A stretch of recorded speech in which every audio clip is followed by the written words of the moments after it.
अध्याय 21 पहला प्रदर्शन। उसके शब्द खामोशी में लटके रहे। स्लीपर्स ने सन्नी को हैरानी से लेकर सदमे तक कई तरह की भावनाओं से देखा। विनोदी आंखों वाले उस युवक ने बस विनम्रता से मुस्कुरा दिया।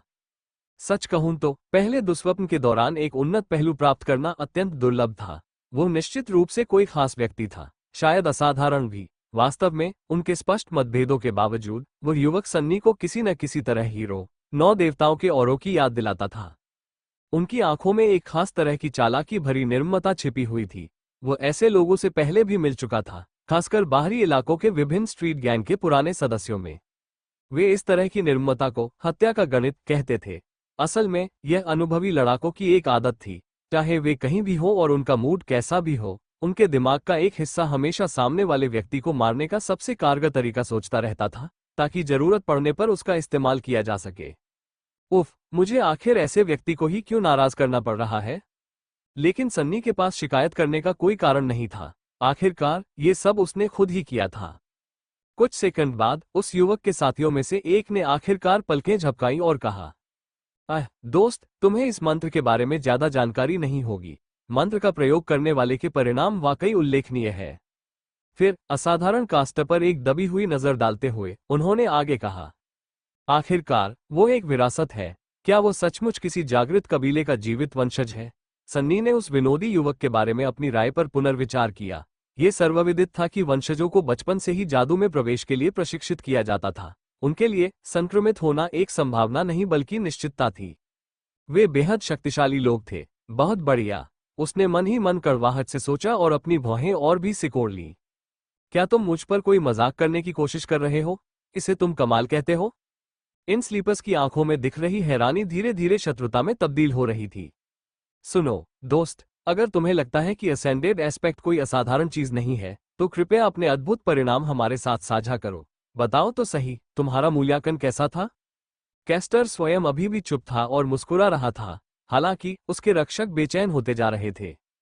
सनी यही तो चाहता था, उसने घोर तिरस्कार भरी मुस्कान के साथ कहा। मैं आपको बताना चाहूंगा, मेरा मूल्यांकन, ओह, वह शानदार था। हाँ, शानदार। और मुझे जो पहलू प्राप्त हुआ वो दिव्य श्रेणी का था। उसके बाद उसे कई अजीब निगाहों का सामना करना पड़ा। इससे पहले किसी को भी दैवीय दृष्टि प्राप्त नहीं हुई थी, इसलिए जाहिर है लोग उसे पागल समझने लगे थे। लेकिन फिर भी संदेह की एक किरण बाकी थी। शायद वो अजीब आदमी किसी शक्तिशाली कुल का वंशज हो, कोई अद्वितीय प्रतिभावान। शायद उसकी क्षमता वाकई अद्भुत हो। सनी को उस थोड़े से संदेह को दूर करना था। ध्यान रहे, मैं कोई महान खानदान का सदस्य नहीं हूँ। छी, मैं तो बाहरी इलाके से हूँ। मुझे तो कभी युद्ध का प्रशिक्षण भी नहीं मिला। इतना प्रशिक्षण लेने के बाद भी उसे सिर्फ उत्कृष्ट अंक मिले। दुस्वप्न के दौरान उसने क्या किया? क्या वो हर समय नाक खुजलाता रहा? उसकी शेखी बघारते हुए सभी स्लीपर्स के चेहरे के भाव तुरंत बदल गए। एक बाहरी इलाके का चूहा, बिना किसी प्रशिक्षण के। हाँ, जरूर। वो किसे बेवकूफ बनाने की कोशिश कर रहा था।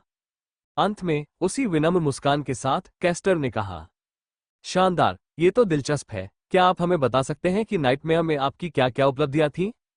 सनी मुस्कुराया, जरूर, कोई बात नहीं। सबसे पहले मैंने एक जागृत अत्याचारी को मार डाला। हर ओह शब्द के लिए उसे कुछ पल तक तीव्र पीड़ा सहनी पड़ती थी, लेकिन उसने इसे अपने चेहरे पर जाहिर नहीं होने दिया। उसके चेहरे पर केवल आत्मसंतुष्ट और आक्रामक भाव थे।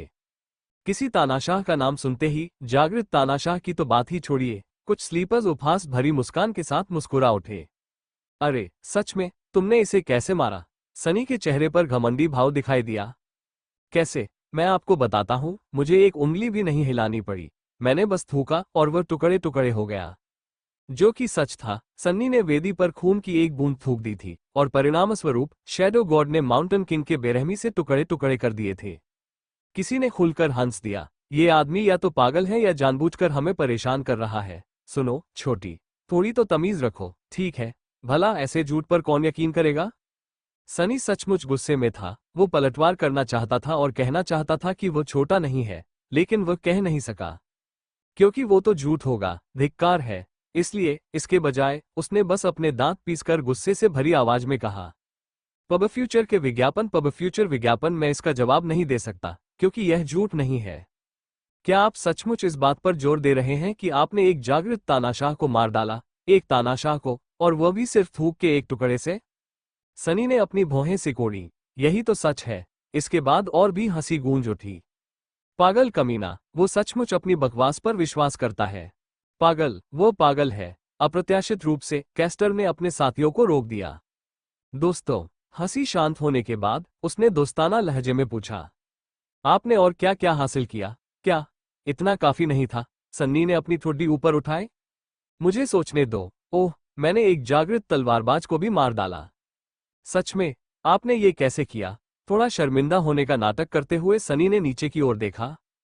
दरअसल उस समय मुझे उंगली भी हिलानी पड़ी थी। मुझे उसे 2-3 बार हिलाना भी पड़ा था, लेकिन इतना ही उसके लिए काफी था। उसने चांदी की घंटी अपनी उंगलियों के बीच पकड़ रखी थी, जिसके कारण हीरो पर अत्याचारी ने हमला किया और अंततः उसे मार डाला।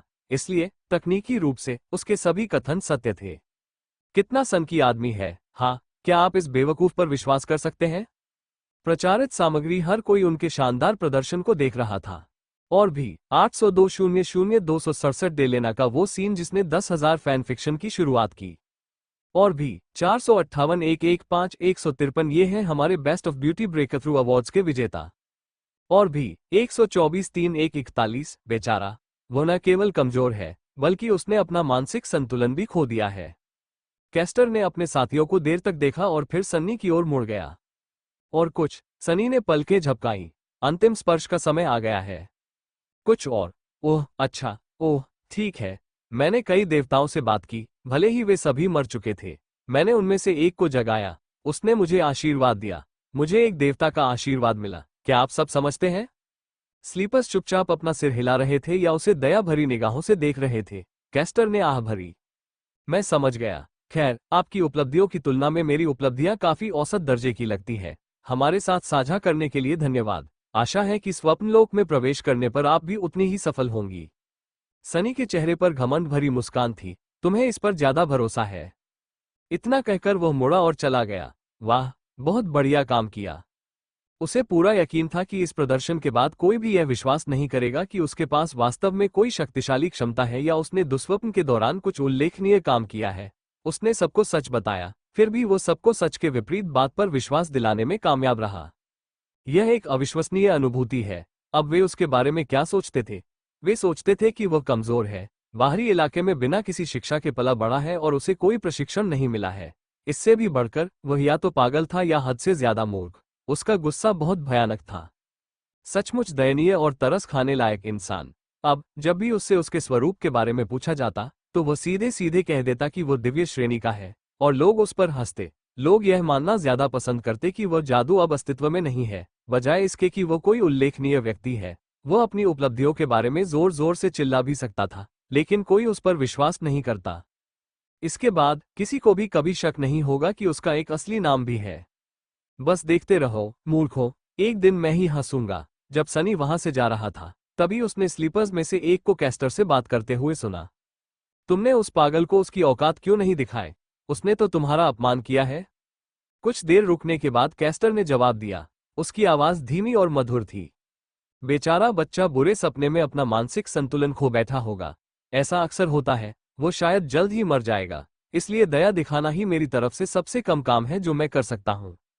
सनी के होठों का कोना फड़क उठा। कितना अच्छा आदमी है। वो जानता था कि कैस्टर के शब्द एक गलत धारणा पर आधारित थे, लेकिन फिर भी किसी कारणवश उसे अपनी रीढ़ की हड्डी में एक ठंडी सिहरन महसूस हुई।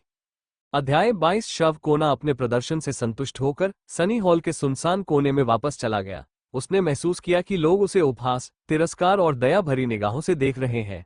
कोई भी उसके पास रहने को तैयार नहीं था। यह अच्छा ही था। वैसे भी वो परेशान नहीं होना चाहता था। फिर भी क्या उनकी प्रतिक्रियाएं कुछ ज्यादा ही अतिरंजित नहीं थी? ऐसा तो नहीं था कि उसे कोई संक्रामक बीमारी थी। खैर, जादू को छोड़कर। लेकिन वह वास्तव में कोई बीमारी नहीं थी। ये बात यहाँ मौजूद सभी को पहले से ही पता होनी चाहिए थी। आखिरकार वो भीड़ से निकलकर कोने तक पहुंच गया। किसी कारणवश स्लीपर्स वहां जाने को तैयार नहीं थे। फिलहाल वहां बेंच पर केवल एक लड़की चुपचाप बैठी थी। सन्नी ने उसे एक नजर देखा। वो शांत स्वभाव की लड़की नाजुक, सौम्य और बेहद खूबसूरत थी। उसके कपड़े साफ सुथरे थे। वे बहुत महंगे तो नहीं थे, लेकिन फिर भी काफी सुरुचिपूर्ण थे। अपने हल्के सुनहरे बालों, बड़ी नीली आंखों और मनमोहक चेहरे के साथ वह किसी खूबसूरत चीनी मिट्टी की गुड़िया जैसी लग रही थी। वो बेहद खूबसूरत थी, लेकिन उसमें कुछ गड़बड़ थी। सन्नी ने भौहें चढ़ाकर यह समझने की कोशिश की कि आखिर उस लड़की की कौन सी बात उसे असहज कर रही थी। कुछ देर बाद उसे एहसास हुआ कि उसकी खाली, भावहीन निगाहें उसे माउंटेन किंग की याद दिला रही थीं। चौंककर सनी को समझ आ गया कि लड़की अंधी है। खुद को संभालने में उसे कुछ सेकंड लगे। कितनी शर्म की बात है। थोड़ा निराश होकर वो सावधानीपूर्वक बेंच के दूसरे छोर पर बैठ गया। अगर वो लड़की जादू के असर में आने से पहले अंधी होती तो वो पहले दुस्वप्न से बच नहीं पाती। इसका मतलब ये था कि मूल्यांकन के परिणामस्वरूप उसकी दृष्टि चली गई। यह उसकी खामी थी। अचानक सनी को बहुत घबराहट महसूस हुई। उसके सीने में ठंडक सी दौड़ गई और मुझे लगा कि मेरी खामी बुरी थी। दृष्टिहीन लड़की को अपनी दृष्टि के बदले जो भी एस्पेक्ट एबिलिटी मिली हो वो असल में उसके लिए मृत्युदंड के समान थी। स्वप्न लोक में एक अंधे व्यक्ति के जीवित रहने की कोई संभावना नहीं थी, कम से कम निष्क्रिय कोर के साथ तो बिल्कुल नहीं। एक तरह से देखा जाए तो वो लड़की पहले ही मर चुकी थी। वो सचमुच एक चलती फिरती लाश थी। बेहद परेशान होकर सनी ने मुंह फेर लिया और स्लीपर्स की भीड़ को गौर से देखा। अब उसे समझ आया कि लोग इस कोने से क्यों बचना चाहते थे। लड़की के चारों ओर मृत्यु का एक अदृश्य लेकिन लगभग प्रत्यक्ष आभा मंडल मंडरा रहा था। आमतौर पर सोने वाले लोग बहुत अंधविश्वासी नहीं होते थे, लेकिन उसकी संगति में कोई भी असहज महसूस करता था। इस जानकारी के आधार पर सनी ने अचानक हॉल में मौजूद युवाओं के समूह में एक पैटर्न देखा। स्वाभाविक रूप से वे सभी अपने जैसी परिस्थितियों वाले लोगों के करीब खड़े होने की कोशिश कर रहे थे। हॉल के अंतिम छोर पर मंच के सबसे करीब एक दो छोटे समूह थे। इन समूहों के लोग बाकी स्लीपर्स से अलग थे। वे सभी आत्मविश्वासी, शांत और तैयारी में थे। ये लेगेसीज थे। इन्हें जन्म से ही मंत्र का प्रशिक्षण दिया गया था और इनके जीवित रहने की संभावना सबसे अधिक थी। कैस्टर विशेष रूप से बाकियों से अलग दिख रहा था। उनके बगल में महंगे कपड़े पहने हुए कई और युवा लोग थे। वे जीवंत और उत्साहित थे और थोड़े से घबराए हुए थे। वे धनी और उच्च पदस्थ नागरिकों के वंशज थे। उनका प्रशिक्षण काफी अच्छा था क्योंकि ऐसे परिवारों के पास निजी शिक्षक रखने के लिए पर्याप्त धन होता था। यहाँ तक कि आध्यात्मिक ज्ञान प्राप्त कर चुके शिक्षकों के लिए भी उनके जीवित रहने की संभावना बुरी नहीं थी। फिर भीड़ का सबसे बड़ा हिस्सा मध्यमवर्गीय परिवारों के बच्चों का था। उन्हें भले ही जागृत शिक्षकों के मार्गदर्शन में प्रशिक्षण प्राप्त करने का सौभाग्य न मिला हो, लेकिन उनकी शिक्षा बुरी नहीं थी। सरकार ने सभी आवश्यक ज्ञान और कौशल को स्कूली पाठ्यक्रम में शामिल करने के लिए काफी प्रयास किया था, ताकि संभावित स्लीपर्स को पहले से ही तैयार किया जा सके। उनमें से कुछ ने निजी तौर पर अतिरिक्त प्रशिक्षण प्राप्त किया होगा। जीवित रहने के लिए इन स्लीपर्स को अथक प्रयास करना होगा और साथ ही थोड़ी किस्मत की भी आवश्यकता होगी, लेकिन यह असंभव नहीं था। परिणामस्वरूप वे तनावग्रस्त और घबराए हुए थे। और अंत में सन्नी और अंधी लड़की थी। लाशें। हॉल में मौजूद अन्य स्लीपर्स के दृष्टिकोण से उनके जीवित बचने की संभावना लगभग शून्य थी। कितना मनमोहक। इस तरह युवा स्लीपर्स ने अवचेतन रूप से खुद को विभाजित कर लिया था। इस नियम का एकमात्र अपवाद चांदी के बालों वाली लड़की थी, जो सबसे अलग अकेली खड़ी थी, मानो हवा में व्याप्त तनाव और घबराहट के प्रति उदासीन हो। वो आंखें बंद करके एक दीवार से टेक लगाकर खड़ी थी और अभी भी संगीत सुन रही थी। लेकिन चाहे वे किसी भी समूह के हो और उनका प्रशिक्षण स्तर कुछ भी हो, हर कोई इंतजार करते करते थक चुका था। ये घटिया दीक्षांत समारोह आखिर कब शुरू होगा? सन्नी ने चिढ़ते हुए सोचा। पब फ्यूचर विज्ञापन जैसे उसके मन के सवालों का जवाब देते हुए गहरे नीले रंग की वर्दी पहने एक लंबा आदमी मंच पर प्रकट हुआ। वह न केवल लंबा था, बल्कि लगभग एक दानव जैसा था। सन्नी को तो ये भी आश्चर्य हुआ कि क्या उस आदमी की मां ने किसी भालू के साथ संबंध बनाया था। बेशक यह असंभव था। स्पल के प्रकट होने से बहुत पहले ही भालू विलुप्त हो चुके थे, लेकिन उसने एक बार एक किताब में तस्वीरें देखी थी और वे कुछ हद तक मिलती जुलती लग रही थी। तो फिर एक भालू जैसा भयानक प्राणी। उस विशालकाय व्यक्ति के कंधे चौड़े थे, शरीर गठीला था और उसकी दाढ़ी भूरी और आकर्षक थी। उसकी आंखें शांत और गंभीर थीं। मंच के बीचों बीच पहुंचकर उसने स्लीपर्स को देर तक देखा। जब उसकी नजर सुनसान कोने पर पड़ी तो सन्नी अचानक घबरा गई। ओह, मुझे उम्मीद है कि उसके पास टेलीपैथिक क्षमता नहीं होगी, वरना वो अपनी मां की खातिर मेरे शरीर के एक दो अंग अलग कर सकता है। उस आदमी ने सन्नी पर ज्यादा ध्यान नहीं दिया और अपनी निगाहें भीड़ की आगे की पंक्तियों पर वापस टिका दी। अंत में उसने गहरी, गूंजती हुई आवाज में कहा, मैं अवेकेन्ड रॉक हूं। स्लीपर्स अकेडमी में आपका स्वागत है। सभी लोग बिना आवाज किए सुनते रहे। 1 महीने से भी कम समय में आपको स्वप्नलोक में बुलाया जाएगा। आप में से कुछ लोग शायद सोचते होंगे कि आप पूरी तरह से तैयार हैं, लेकिन आप गलत हैं। यह मंत्र निर्दयी और धूर्त है। जैसे ही जागृत लोग अपने आप को बहुत बड़ा समझने लगते हैं, वे मर जाते हैं। मैंने आप जैसे अनगिनत स्लीपर्स को अपनी जान गंवाते देखा है। मैंने अनुभवी मास्टर्स को भी अपनी जान गंवाते देखा है, यहाँ तक कि संतों के जीवित रहने की भी कोई गारंटी नहीं है। प्रोत्साहन के लिए धन्यवाद, सनी ने मन ही मन व्यंग्य से सोचा। आने वाले 4 हफ्तों में हम आपकी जीवित रहने की संभावनाओं को बढ़ाने के लिए हर संभव प्रयास करेंगे। आपको दुनिया के सर्वश्रेष्ठ प्रशिक्षकों से प्रशिक्षण मिलेगा। हालांकि उनकी प्रसिद्धि से भ्रमित न हो। अंततः स्वप्नलोक से आपका जीवित लौटना केवल एक व्यक्ति पर निर्भर करता है, आप पर। जीवित रहने की जिम्मेदारी आपकी है और केवल आपकी ही है। लेगेसीज को छोड़कर स्लीपर्स एक दूसरे को बढ़ती हुई दहशत भरी निगाहों से देख रहे थे। अवेकेन्ड रॉक ने आगे कहा, अब तुम बच्चे नहीं रहे। ये बहुत दुख की बात है, क्योंकि तुम्हें बच्चे होना चाहिए था। लेकिन जादू ने कुछ और ही तय किया है। तुम पहले बुरे सपने से गुजर चुके हो, इसलिए तुम्हें पहले से ही पता है कि वह कैसा होता है। तुम्हारे माता पिता, तुम्हारे शिक्षक और तुम्हारे दोस्त अब तुम्हारी मदद नहीं कर सकते। मैंने इनमें से कोई भी चीज बहुत लंबे समय से नहीं खाई है।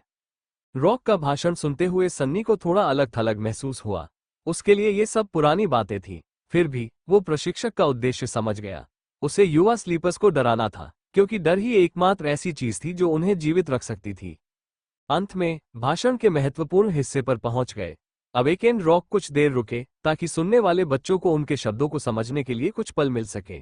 फिर हल्के से सिर हिलाते हुए उन्होंने बोलना जारी रखा। अब हम दुस्वप्न और स्वप्नलोक के बीच अंतर के बारे में बात करेंगे। पब फ्यूचर विज्ञापन अध्याय 23 सपने और बुरे सपने। सनी को इसमें बहुत दिलचस्पी थी। बेशक उसे इस बात की सामान्य जानकारी थी कि जादू के दायरे में चीजें कैसे व्यवस्थित है, लेकिन पहले दुस्वप्न ने उसे पहले ही दिखा दिया था कि वास्तविकता लोकप्रिय संस्कृति में दिखाए गए तरीके से कई छोटे लेकिन अत्यंत महत्वपूर्ण मायनों में भिन्न है। उसे मिथकों से सच्चाई को अलग करना था, और जाहिर है स्वप्नलोक में जा चुके किसी व्यक्ति के मुंह से यह सुनना बहुत फायदेमंद था। इसलिए सन्नी पूरी तरह से ध्यान से सुन रहा था। अवेकेन्ड रॉक बोलने लगा, अधिकांश लोग दुस्वप्नों के बारे में जानते हैं, क्योंकि इनका वास्तविक दुनिया और उनके जीवन पर प्रभाव पड़ता है। पहले दुस्वप्न में प्रवेश करने से पहले आप सभी को चेतावनी दी गई है कि यदि आप वहां मर जाते हैं तो एक दुस्वप्न प्राणी को दहलीज पार करके वास्तविकता में प्रवेश करने की अनुमति मिल जाएगी। जी हाँ, यही कारण था कि मास्टर जेट को धैर्यपूर्वक उसके पास इंतजार करना पड़ा, ताकि अगर राक्षस प्रकट हो तो उससे निपटने के लिए वो तैयार रहे। पहले दुस्वप्न अनोखे होते हैं, क्योंकि उनमें से प्रत्येक अपने आप में अलग होता है, इसीलिए केवल एक ही प्राणी प्रकट हो सकता है। हालांकि दूसरे दुस्वप्न से चीजें कहीं अधिक खतरनाक हो जाती है। ये दुस्वप्न किसी संक्रमित व्यक्ति से जुड़े नहीं होते, बल्कि ये स्वप्नलोक में जन्म लेते हैं। दुस्वप्न का बीज जब बढ़ रहा होता है, तब कोई भी जागृत प्राणी उस पर विजय प्राप्त करने का प्रयास कर सकता है। जागृत लोगों की मुख्य जिम्मेदारी दुस्वप्नों का पीछा करना थी। सन्नी यह बात अच्छी तरह जानती थी।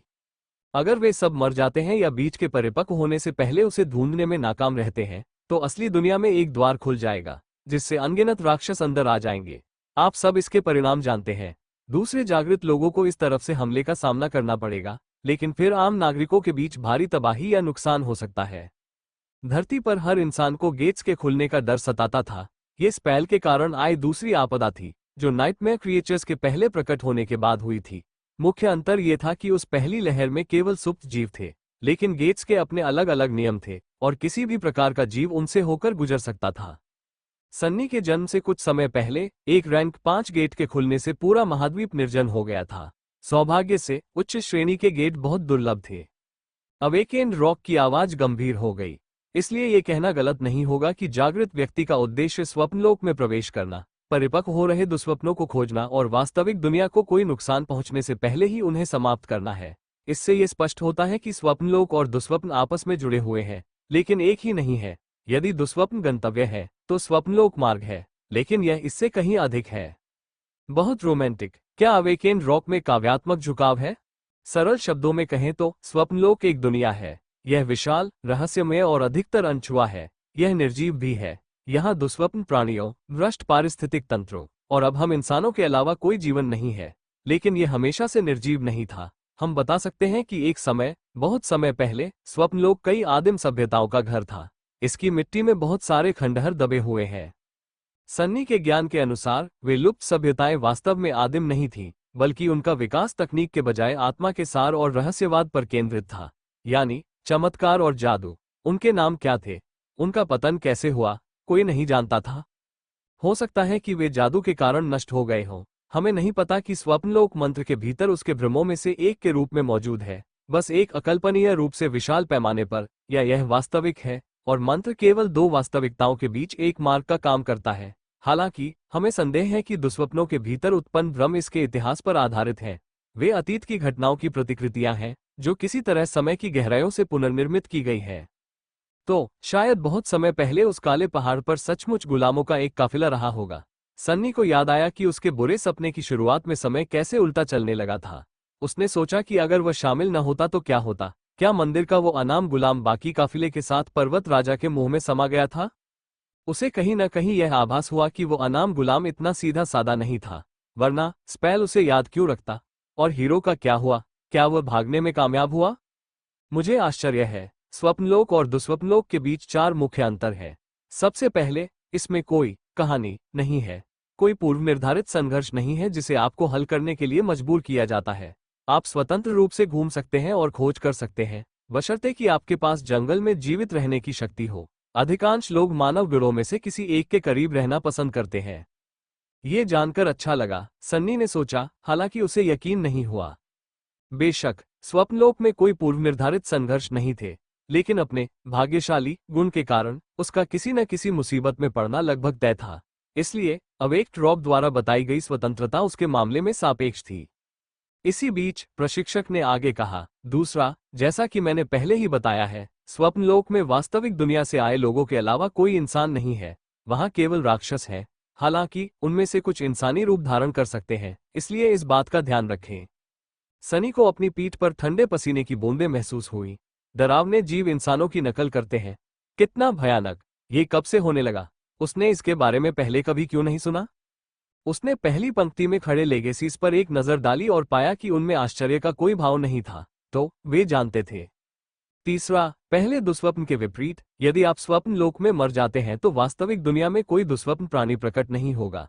ये क्रूर लग सकता है, लेकिन यह अच्छी बात है। जागृत शक्तियां पहले से ही कम संख्या में हैं। यदि हमें प्रत्येक स्लीपर पर नजर रखनी पड़े, तो हमारे पास अधिक महत्वपूर्ण मामलों को संभालने के लिए संसाधन नहीं होंगे। पब फ्यूचर के विज्ञापन। पब फ्यूचर विज्ञापन ये देखते हुए कि प्रत्येक स्लीपर हफ्तों, कभी कभी तो महीनों तक स्वप्नलोक में बिता सकता है, उस कथन में निर्मम तर्क निहित था। और अंत में, और सबसे महत्वपूर्ण बात, दुस्वप्नों के विपरीत, जो निष्पक्षता के नियमों से बंधे होते हैं, स्वप्नलोक में आप किस प्रकार के प्राणी से मिल सकते हैं, इसकी कोई सीमा नहीं है। अपनी परीक्षाओं के दौरान यह मंत्र किसी सुप्त मानव को उससे कई रैंक ऊपर के प्रतिद्वंद्वी के विरुद्ध खड़ा नहीं करेगा। अरे सच में, सनी ने ताना मारा। हालांकि उसे अवेकेन रॉक से सहमत होना पड़ा। भले ही हीरो और माउंटेन किंग दोनों उससे कहीं अधिक शक्तिशाली थे, फिर भी वे उससे सिर्फ एक पायदान ऊपर थे। लेकिन स्वप्नलोक में ऐसी कोई पाबंदी नहीं है। सैद्धांतिक रूप से आप किसी अपवित्र टाइटन से टकरा सकते हैं और यह समझे बिना ही मर सकते हैं कि क्या हुआ। इसलिए सावधान रहें और उन क्षेत्रों में रहें जहां आपके बराबर के दुश्मन हों। यह कोई पक्की गारंटी नहीं है, लेकिन कम से कम आपके लिए अपनी क्षमता से ज्यादा मुश्किल में पड़ने की संभावना कम होगी। अपने से निचले दर्जे के भयानक जीवों से भरे क्षेत्र में रहना और भी बेहतर था। सन्नी ठीक यही करने की योजना बना रहा था। अवेकेन रॉक कुछ क्षणों के लिए रुका, अपने सामने सो रहे लोगों के चेहरों को गौर से देखने लगा। फिर उसने आगे कहा, जब संक्रांति आएगी तो आप स्वप्नलोक में चले जाएंगे। आप ठीक कहाँ प्रकट होंगे, इसका पहले से अनुमान नहीं लगाया जा सकता, लेकिन इस बात की प्रबल संभावना है कि आप में से कई लोग एक दूसरे के निकट होंगे। एकजुट होकर निकटतम मानव गढ़ की ओर बढ़ें। प्रत्येक गढ़ एक प्रवेश द्वार के चारों ओर बना है। वहां पहुंचने के बाद आप वापस लौट सकेंगे। गेटवे विशेष पोर्टल थे जो स्वप्नलोक से बाहर निकलने के रास्ते का काम करते थे। एक बार जब स्लीपर्स ऐसे पोर्टल तक पहुंच जाते थे, तो वे वास्तविकता में वापस आ सकते थे और जागृत हो सकते थे। उनका मूल विकास होता था और उन्हें दूसरी एस्पेक्ट एबिलिटी भी प्राप्त होती थी। इसके बाद वे हर बार सोने पर स्वप्नलोक में लौट जाते थे। यदि आप निकटतम मानव गढ़ का पता नहीं लगा पा रहे हैं या वहां तक पहुंचने में असमर्थ है, तो एक परित्यक्त प्रवेश द्वार की तलाश करें। यह आमतौर पर क्षेत्र के सबसे प्रमुख स्थल चिन्ह के अंदर या उसके पास होगा। इसके रक्षकों को हराने और जीवित वापस आने के लिए मिलकर काम करें। उसने उन्हें घूरकर देखा। आज के लिए बस इतना ही। अब अपने प्रतिनिधियों को भेजे गए निर्देशों का पालन करते हुए अपना आवंटित छात्रावास ढूंढें। वहां पहुंचने के बाद आप रात के खाने के लिए कैंटीन जा सकते हैं। इसके बाद आपके लिए प्रस्तावित पाठ्यक्रम तैयार करने के लिए साक्षात्कार होंगे। अच्छी नींद लें। आपका प्रशिक्षण कल से शुरू होगा। इतना कहकर उसने उन्हें एक छोटा सा सिर हिलाकर इशारा किया और चला गया। सनी ने आह भरी। इसका पहले से अनुमान नहीं लगाया जा सकता, है ना? अपनी किस्मत के चलते वह या तो किसी समृद्ध मानव गढ़ के ठीक बीच में उतरेगा और तुरंत किसी प्रवेश द्वार में प्रवेश कर जाएगा, या स्वप्न लोक के किसी ऐसे दूरस्थ और खतरनाक क्षेत्र में प्रकट होगा जिसके बारे में किसी ने कभी सुना भी नहीं होगा और न ही कोई वहां से जीवित लौटा होगा। आइए पहले वाले की आशा करें। चूंकि वो कुछ नहीं कर सकता था, इसलिए सनी को ज्यादा चिंता नहीं थी। उसके दिमाग में इससे कहीं ज्यादा महत्वपूर्ण बात चल रही थी, यहाँ रात के खाने में आखिर क्या परोसा जाता है। पब फ्यूचर विज्ञापन अध्याय 24 दुनिया में आगे बढ़ना। स्लीपर्स से जुड़ी हर चीज एक ही इमारत में स्थित थी। सनी ने अपने कम्युनिकेटर पर भेजे गए निर्देशों का पालन किया और जल्दी से छात्रावासों को ढूंढ लिया, जो सबसे निचले स्तरों में से एक पर स्थित थे। उसे आश्चर्य हुआ कि उसे वास्तव में पूरा एक कमरा अपने लिए मिल गया। इसमें एक मुलायम गद्दे वाला बिस्तर, एक मेज, एक अलमारी और यहाँ तक कि एक अलग बाथरूम भी था। सामान नया और देखने में सुंदर था। हवा ताजी और स्वच्छ थी। अंदर गर्माहट थी और बाहरी दीवार में एक छिपा हुआ पर्दा लगा था जो एक चौड़ी खिड़की की तरह दिखता था और सामने बर्फ से ढके पार्क का मनमोहक दृश्य दिखाई देता था। उन्हें अकादमी के प्रतीक चिन्ह वाले कई कपड़े भी मुफ्त में दिए गए थे। कितना खर्चीला है, सनी ने थोड़ा अचंभित होकर सोचा। तर्कसंगत रूप से वो समझता था कि ऐसी व्यवस्था वास्तव में विलासितापूर्ण नहीं थी, फिर भी उसके लिए, जो गलियों के बाहरी इलाकों में घूमते फिरते पला बड़ा था, ये कमरा किसी महल जैसा था। उसने अपना सिर खुजाया। लगता है मैंने कर दिखाया। सनी ने चारों ओर नजर डाली, फिर अपनी परछाई की ओर आंख मारी और मुस्कुराया। लगता है हम दुनिया में आगे बढ़ रहे हैं, है ना? परछाई ने कोई प्रतिक्रिया नहीं दी। जाहिर तौर पर वह प्रभावित नहीं हुई। शायद उसे इन सब बातों की परवाह ही नहीं थी। ठीक है, एक मूर्ख परछाई को क्या पता होगा। सनी ने नए कपड़े पहने और आईने में खुद को निहारा। फिर कुछ याद आने पर उसने मंत्रों का आह्वान किया। अंततः उन्हें कठपुतली कलाकार के कफन का अध्ययन करने का समय मिल गया। स्मृति, कठपुतली का कफन, स्मृति स्तर, जागृत। मेमोरी प्रकार, कवच, स्मृति का विवरण। एक बार संदेह का एक कीड़ा एक धर्मात्मा राजा के हृदय में प्रवेश कर गया। समय के साथ राजा अंदर से ही उसमें समा गया और उसका कठपुतली बन गया। एक जीवन काल बाद कठपुतली नचाने वाला कीड़ा राजा के मृत शरीर से बाहर निकल आया और अपने पीछे काले रेशम का एक कोकून छोड़ गया। कोई नहीं जानता कि वो कहाँ गया। हालांकि जब लोगों ने मौन महल के पास जाने का साहस किया तो उन्हें कुतरी हुई हड्डियों के ढेर के बीच वह रेशम मिला और उन्होंने उससे एक कवच बना लिया। सनी ने मुंह बना लिया। यह उतना डरावना नहीं है। हाँ, मुझे बिल्कुल भी डर नहीं लग रहा है। जरा सोचिए, उसने जिस पहले जीव को मारा था उसका नाम लावा था। अगर वो मान ले कि माउंटेन किंग एक परिपक्व पपेटियर वर्म था और पहले से ही एक अत्याचारी था, तो पतंगा बनने के बाद वो आखिर किस चीज में बदल जाएगा? नहीं, इसके बारे में न सोचना ही बेहतर है। एक आह भरते हुए उसने कठपुतली नचाने वाले के कफन को बुलाया। तुरंत ही पतले काले धागे उसके शरीर के चारों ओर प्रकट हुए और उसे कवच में लपेट लिया। ये गहरे भूरे रंग के मुलायम कपड़े से बना था, जिसमें कई हिस्से जैसे कि ब्रेसर और कंधे के रक्षक काले चमकहीन चमड़े से बने थे। कवच हल्का, सादा और उसकी गतिविधियों को बिल्कुल भी बाधित नहीं करता था। हिलने डुलने पर उससे कोई आवाज भी नहीं आती थी। अंधेरे में छिपकर काम करने वाले व्यक्ति के लिए एकदम सही उपकरण। सनी मुस्कुराया। वो जानता था कि जागृत अवस्था से नीचे के किसी भी प्राणी के लिए इस कवच को भेदना कठिन होगा, जिससे उसे सभी सुप्त राक्षसों से निपटने में बहुत बड़ा लाभ मिलेगा। इसे पहनते समय उसे एक अजीब सी, हल्की सी शांति का भी अनुभव हुआ। संदेह का कीड़ा, क्या इसमें मानसिक हमलों से बचाव के लिए उन्नत सुरक्षा तंत्र मौजूद है? किसी न किसी तरह उसे इस बात का पूरा यकीन था। एक शानदार ट्रॉफी, एक शक्तिशाली तानाशाह की स्मृति से वो इससे कम की उम्मीद नहीं कर सकता था। समस्या बस इतनी थी कि कठपुतली कलाकार का कफन स्पष्ट रूप से पूरे कपड़ों के ऊपर पहनने के लिए नहीं बना था। पूरी तरह संतुष्ट होकर सनी ने इस बात को नजरअंदाज किया और अपने कमरे से निकलकर कैफेटेरिया की ओर चल पड़ा। बुरा नहीं, उसने सोचा, पहले दुस्वप्न के दौरान और उसके बाद मिले सभी पुरस्कारों को याद करते हुए। पब फ्यूचर विज्ञापन रात का खाना छात्रावास की तरह ही शानदार था। सन्नी की असली मांस खाने की इच्छा आखिरकार पूरी हो गई। न केवल स्लीपर्स के लिए मांस भरपूर मात्रा में उपलब्ध था, बल्कि खाने की कोई सीमा भी नहीं थी। इतना ही नहीं, चावल, रोटी, तरह तरह के व्यंजन, चटनी, ताजी सब्जियां, फल और सभी प्रकार के स्वादिष्ट पेय भी थे। खर्चीला, सनी ने कॉफी से दूर हटते हुए सोचा। अपनी थाली में खाने का ढेर लगाने के बाद उसने एक खाली सीट ढूंढी और कुछ पल के लिए दुनिया को भूल गया। रसीला, मुलायम और पूरी तरह से मसालेदार मांस उसके मुंह में जाते ही सन्नी की आंखों में तारे चमकने लगे। उसे खुशी से भरी आह को रोकना पड़ा। और सोचो, वो पूरे 1 साल तक ऐसे ही रह सकता था। धिक्कार है स्पेल पर, तुमने मुझे कुछ महीने पहले संक्रमित क्यों नहीं किया? उसने खाने पर पूरा ध्यान केंद्रित किया और देखते ही देखते पूरी प्लेट चट कर दी। तृप्त और कुछ ज्यादा ही खा लेने के बाद सनी ने लालसा से पीछे मुड़कर देखा और एक और सर्विंग लेने के बारे में सोचा, लेकिन अकादमी के अधिकारियों से मिलने का समय हो चुका था।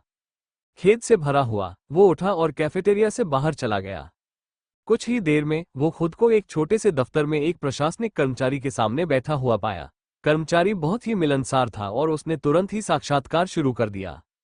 मास्टर जेट की चेतावनी के अनुसार सनी को एक बार फिर मनोवैज्ञानिक परामर्श की पेशकश की गई। उनकी सलाह को याद रखते हुए उसने इनकार कर दिया और साक्षात्कार सहजता से उसकी एस्पेक्ट कार के बारे में सवालों की ओर मुड़ गया।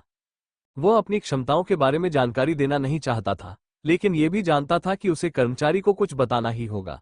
सौभाग्य से प्रश्न इस तरह से पूछे गए थे कि स्लीपर्स सहज महसूस करे। इस प्रकार अधिकांश प्रश्न क्या आप मुझे बताना चाहेंगे, या यदि आप साझा करने को तैयार हैं, जैसे विनम्र और शालीन वाक्यों से शुरू हुए, जिससे सनी को तटस्थ उत्तर देने का अवसर मिला। क्या आप मुझे उस प्रकार की पहलू क्षमता के बारे में बता सकते हैं जो आपको प्राप्त हुई है, जैसे कि युद्ध, जादू या उपयोगिता? उन्हें आपत्ति तो थी, लेकिन उन्हें सावधान रहना था। ओह, मुझे पक्का नहीं पता, मुझे इसे अच्छी तरह समझने का समय नहीं मिला है। कोई बात नहीं, क्या आप अपनी क्षमता से सीधे नुकसान पहुंचा सकते हैं? मुझे लगता है नहीं, पहले तो मैं एक तौलिए को भी नुकसान नहीं पहुंचा पाता था। कार्दाशियन की वो लड़ाई जिसने दुनिया को चौंका दिया, वो 14 खास चीजें तभी करेगा जब वो आपसे बेइंतहा प्यार करता होगा। वैम्पायर डायरीज के इन 9 दृश्यों ने माहौल को और भी गर्म कर दिया।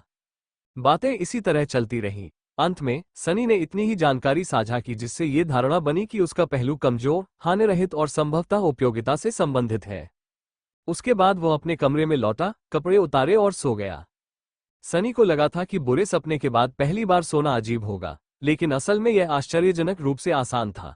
मुलायम गद्दे पर लेटे हुए, साफ चादरों से त्वचा का स्पर्श और सिर के नीचे एक नर्म तकिया, वो बच्चे की तरह सो गया। तारानकन सुबह सुबह सनी ने अपने निजी बाथरूम में हाथ मुंह धोया और ऊर्जा से भरपूर होकर खुश मिजाज में नाश्ता करने के लिए जल्दी से निकल पड़ा। कैफेटेरिया में थोड़ी भीड़ थी। अपनी प्लेट में तरह तरह की स्वादिष्ट चीजें भरने के बाद उसे जल्दी ही एहसास हुआ कि बैठने के लिए उसके पास कल वाली अंधी लड़की के पास ही जगह है। उसकी मेज खाली थी, क्योंकि कोई भी उसके पास बैठना नहीं चाहता था। सनी ने मुंह बनाया। ऐसा लग रहा था कि बाकी के 4 हफ्तों तक उन दोनों को साथ साथ अछूत बनकर रहना पड़ेगा। उसे एक ऐसे व्यक्ति के साथ रहने में भी असहजता महसूस हो रही थी जो लगभग मृत समान था, लेकिन उसके पास कोई और विकल्प नहीं था। अपना अच्छा मूड खोकर वो अंधी लड़की की मेज पर बैठ गया और उसकी मदद कर रही सामाजिक कार्यकर्ता को बस एक सरसरी नजर से इशारा किया। उसके बाद उसने मानो उनकी मौजूदगी को अनदेखा करने की कोशिश की और अपना ध्यान खाने पर केंद्रित कर लिया। हालांकि इससे पहले कि वो अपनी बात पूरी कर पाता, अचानक हुई हलचल ने उसका ध्यान अपनी ओर खींच लिया। क्या चल रहा है? उसने ऊपर देखा और पाया कि कैफेटेरिया की दीवार पर लगे बड़े पर्दे के चारों ओर बहुत सारे स्लीपर्स जमा थे। उनके चेहरे उत्साह और विस्मय से भरे हुए थे। पर्दे पर नामों की एक सूची प्रदर्शित हो रही थी, जिसमें नए स्लीपर्स के समूह को सबसे कमजोर से सबसे मजबूत के क्रम में रखा गया था, जो संभवतः साक्षात्कारों के परिणामों के आधार पर तय किया गया था। उसे खास दिलचस्पी नहीं थी और उसने जल्दी ही सूची में अपना नाम लगभग सबसे नीचे पाया। अकादमी ने जिस एकमात्र स्लीपर को उससे कम सफल होने की संभावना वाला माना था, वो अंधी लड़की थी। पता चला कि उसका नाम कैसिया था। लेकिन ये शोरगुल महज रैंकिंग का नतीजा नहीं हो सकता था। उत्सुकतावश उसने अपनी नजर ऊपर उठाई। स्लीपर्स बेचैन थे। ये कैसे हो सकता है? मुझे कोई भ्रम तो नहीं हो रहा है ना? वो किस तरह की राक्षसी है? कैस्टर दूसरे स्थान पर था और ठीक उसके ऊपर चांदी जैसे बालों वाली लड़की का चित्र स्पष्ट रूप से दिखाई दे रहा था। इसके दाईं ओर पाठ की 2 सरल पंक्तियां प्रदर्शित थीं। नाम नेफिस, असली नाम बदलता तारा, अध्याय 25 जंगल में जीवित रहना। तो चांदी के बालों वाली लड़की नेफिस को भी अपने पहले दुस्वप्न में एक सच्चा नाम मिला। अपना नाम पाने के लिए सनी को हीरो और माउंटेन किंग से निपटना पड़ा, जबकि उसके पास एक पूरी तरह से बेकार पहलू था, एक असंभव कारनामा जिससे मंत्र बहुत प्रसन्न हुआ प्रतीत होता था। मुझे आश्चर्य है कि उसे ये कैसे मिला होगा। कैफेटेरिया में सो रहे लोग इस उपलब्धि के खुलासे से स्तब्ध रह गए। वे आश्चर्य, भय और प्रशंसा से स्क्रीन को घूर रहे थे। उनकी उत्साहित फुसफुसाहट सुनकर सनी को बचकाना सा मन हुआ कि वो चिल्लाए, मेरे पास भी है, मेरे पास भी एक है। लेकिन जाहिर है वो चुप रहा। आसपास देखते हुए उसने गौर किया कि कैस्टर की निगाहें स्क्रीन पर टिकी हुई थीं। उस हंसमुख युवक के चेहरे पर एक अजीब, गंभीर भाव था। लेकिन सबसे अजीब बात यह थी कि सन्नी को जितना समझ आ रहा था, कैस्टर उस टेक्स्ट लाइन को नहीं देख रहा था जिसमें असली नाम लिखा था। इसके बजाय वह नेफिस लिखी हुई पंक्ति को घूर रहा था, मानो लड़की का असली नाम उसके लिए जादू द्वारा दिए गए नाम से कहीं अधिक मायने रखता हो। दिलचस्प, क्या वे एक दूसरे को जानते हैं? एक प्रतिष्ठित संस्था को भला कौन जानेगा जो अकादमी में पुलिस की वर्दी पहनकर आया हो? और नेफिस की बात करें तो वो कहाँ थी? सनी ने कैफेटेरिया में चारों ओर नजर घुमाई और तुरंत ही चांदी जैसे बालों वाली उस लड़की को देखा, जो हाथों में कॉफी का कप लिए एक कोने में चुपचाप बैठी थी। वो शोरगुल पर ज्यादा ध्यान नहीं दे रही थी, मानो अपने विचारों में डूबी हुई हो। उसकी धूसर आंखें गंभीर और खोई हुई थीं। असली नाम वाला कोई गुप्त अपराधी? ये तो असंभव है। तकनीकी रूप से यह संभव है। मुझे लगता है कि स्माइल ऑफ हेवन को उसका असली नाम पहले दुस्वप्न में मिला था, लेकिन हाँ, मुझे संदेह है। हो सकता है उसने इंटरव्यू में झूठ बोला हो। क्या तुम बेवकूफ हो? अगर प्रशासकों को धोखा देना इतना आसान होता, तो कल वाला पागल दरिंदा पहले स्थान पर होता। सनी के चेहरे पर भाव बदल गए। पागल सन की है ना? तो क्यों न हम सीधे उससे ही पूछ लें? अचानक कैफेटेरिया में सन्नाटा छा गया। सुझाव के बाद स्लीपर्स चुप हो गया और मुड़कर नेफिस को घूरने लगा। हालांकि किसी में भी उससे पहले बात करने की हिम्मत नहीं थी। अंततः कुछ महसूस करते हुए उसने अपनी आंखें ऊपर उठाईं और आश्चर्य से उनकी ओर देखा। हम क्या? यहां तक कि अंधी लड़की कैसिया भी उसकी आवाज की दिशा में मुड़ गई। कुछ क्षण बाद कैस्टर अचानक चलकर आया और उसने थोड़ा झुककर अभिवादन किया। लेडी नेफिस, मैं हान ली वंश का कास्टर हूं। मुझे लगता है कि आपकी परीक्षा अच्छी रही। महिला, वो उसे इस तरह क्यों संबोधित कर रहा है? और उसे अपना परिचय भी देना पड़ा। तो वे एक दूसरे को नहीं जानते? दिलचस्प। नेफिस प्रश्न सुनकर थोड़ी उलझन में लग रही थी। कुछ देर सोचने के बाद उसने मुस्कुराते हुए कंधे उचका दिए। जो है सो है, कैस्टर ने असहजता से मुस्कुराते हुए जवाब दिया। मैं समझ गया। मुझे बहुत खुशी है कि आप सुरक्षित लौट आए। वैसे मुझे आपकी क्षमताओं पर कोई संदेह नहीं था। नेफिस ने सिर हिलाया। धन्यवाद। उसके बाद वह अपनी कॉफी पर लौट आई, ये दर्शाते हुए कि बातचीत समाप्त हो गई थी या वो सबकी नजरों से बेखबर थी। सनी ने आह भरी। कितना रहस्यमय। उसके मन में बहुत सारे विचार थे, हालांकि उनमें से कोई भी उसे सबसे महत्वपूर्ण चीज, नाश्ते से विचलित नहीं कर सका। कुछ ही सेकंड बाद वो कैस्टर और नेफिस के बीच की अजीब स्थिति के बारे में सब कुछ भूल गया था और खुशी खुशी अपना खाना खा रहा था। तारानकन वाइल्डनेस सर्वाइवल क्लासरूम विशाल, सुरुचिपूर्ण ढंग से सजा हुआ था और पूरी तरह से खाली था। सनी को लगा कि वो गलत था, लेकिन फिर उसने एक चौड़ी लकड़ी की मेज के पीछे बैठे एक उदास प्रशिक्षक को देखा। उसे देखकर प्रशिक्षक का चेहरा खिल उठा। अंदर आओ, नौजवान। वो एक जीवंत बूढ़ा व्यक्ति था जिसके बाल बिखरे हुए और भूरे थे, आंखें अन्यमनस्क थी और उसकी घनी भौहें अपने आप इधर उधर उछलती हुई प्रतीत होती थीं। मैं अवेकेन जूलियस हूँ। आप मुझे टीचर जूलियस कह सकते हैं। बैठ जाइए, बैठ जाइए। आपका नाम क्या है? सनी आज्ञाकारी होकर बैठ गई। ये सूर्यविहीन है। जूलियस ने अपनी भौहें उठाई। आह, कितना अशुभ नाम है। लेकिन यह अच्छा है, बहुत अच्छा। आखिरकार हमें बहुत सी अशुभ चीजों से निपटना है। सनी ने ध्यान से चारों ओर देखा। ओह, मुझे माफ करना शिक्षक, क्या मैं बहुत जल्दी आ गया? नहीं नहीं, आप बिल्कुल समय पर आए हैं। क्या अन्य छात्र भी देर से आ रहे हैं? प्रशिक्षक ने घोर तिरस्कार के साथ घुरघुराहट की। और कोई नहीं आ रहा है। वे जाहिल लोग सिर्फ मुक्केबाजी और तलवारबाजी में रुचि रखते हैं। तुम्हारे जैसे बुद्धिमान और ज्ञान के वास्तविक मूल्य को जानने वाले बहुत कम लोग हैं। ओह, तो यह इतना अलोकप्रिय था। सन्नी ने मन ही मन आह भरी और उम्मीद की कि उसे युद्ध प्रशिक्षण छोड़कर इस पाठ्यक्रम को चुनने के अपने फैसले पर पछतावा नहीं होगा। कहिए, नौजवान, आपने इतनी सारी चीजों में से वाइल्डनेस सर्वाइवल को ही क्यों चुना? असली वजह छिपाने का कोई फायदा नहीं था। वैसे भी सनी ऐसा कर भी नहीं पाती। प्रथम दुस्वप्न के दौरान मेरी निगरानी करने वाले जागृत प्राणी मास्टर जेट ने मुझे सलाह दी थी कि मैं इसका सर्वोपरि अध्ययन करूं।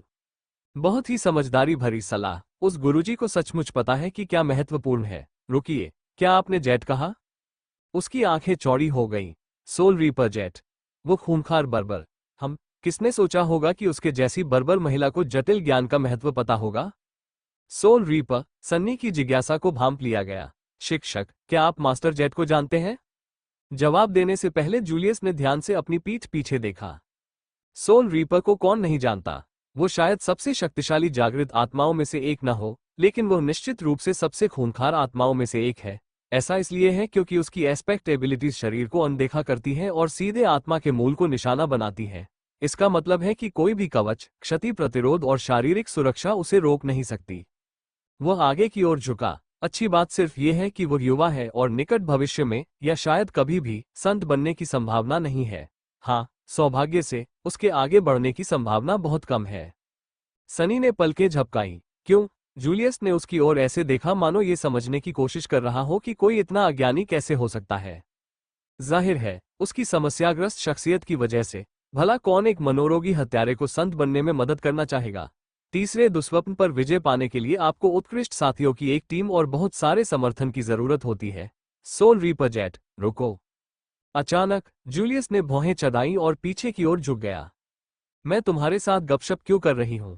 तुम इतनी छोटी हो, तुम्हें ऐसी बातें जानने की जरूरत नहीं। और तो और, दूसरों की पीठ पीछे बुराई करना मेरे स्वभाव में नहीं है। मैं आपसे असहमत हूं, सनी ने मन ही मन व्यंग्यपूर्वक सोचा, लेकिन उसने कुछ भी नहीं कहा। उन्हें शिक्षक जूलियस से पहले ही काफी रोचक जानकारी मिल चुकी थी। शायद वाइल्डनेस सर्वाइवल को चुनना आखिरकार सही फैसला था। चलिए आपके पाठ्यक्रम पर वापस आते हैं। आप और कौन कौन से पाठ्यक्रम ले रहे हैं? सनी ने आह भरी। कुछ नहीं। अगले 4 हफ्तों तक मैं पूरी तरह से वाइल्डनेस सर्वाइवल पर ध्यान केंद्रित करूंगा। जूलियस पूरे 1 मिनट तक उसे घूरता रहा। उसके चेहरे पर घोर आश्चर्य के भाव स्पष्ट थे।